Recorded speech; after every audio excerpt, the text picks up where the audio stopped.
Now, the cost to the government to run its energy price guarantee will more than double in the new year to around £5 billion a month.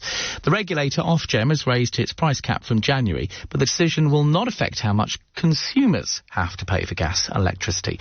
Well, let's bring in the CDO at data science firm Outra, Peter Jackson. Very good evening to you, Peter. Good evening, Chris. Now, you'd been looking at the data on this already, and you'd predicted this rise, hadn't you?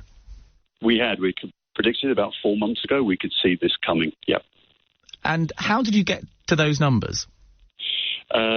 We looked at EPC ratings across properties in Britain at a household level for 30 million properties, and we calculated that against the projected price cap, and that's how we got to the numbers. So it's really just a question of looking at the numbers and coming up with that figure. Is it likely to rise? Have you already started looking at what might happen in the future? We think it's likely to rise, but what we're most interested in is the detail beneath the macro figures. In other words, what's happening in each household, because that figure, is not uniform across all households in Britain. And why is that? Well, different properties have different levels of insulation, depending whether they're a flat, a terrace, a maisonette, or a detached house.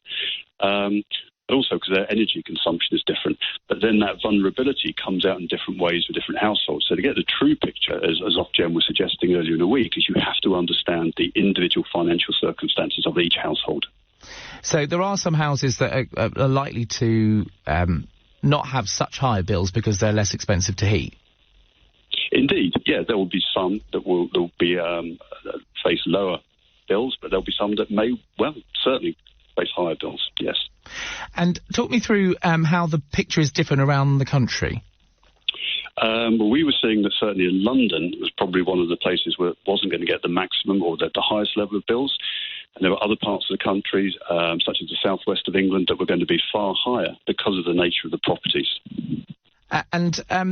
The southwest and southeast of England, they're going to see some of the biggest increases as well. London and the northeast, they might have the lowest bills, but both regions are going to see price increases around 200%. That's absolutely astronomical. Yeah, absolutely. The price rises will be of that magnitude, and they're likely to grow. So, what does the future look like? When are these numbers going to come down? Well, that will all depend on the wholesale market of the energy, of the electricity and the gas. But I think that what we need to concentrate on now is how this vulnerability impacts individual houses and how that is managed through the energy suppliers and how they relate to their vulnerable customers. So, how much can be done with consumers, sort of tightening their belts and essentially just not putting their heating on? Well, I'm afraid that, that's what we're all talking about. But I think that consumers should be aware that they should reach out to their energy suppliers if they're in difficulty. All right, well, great to talk to you. Thank you very much for joining us here on LBC News. That's Peter Jackson from the data science firm Outra.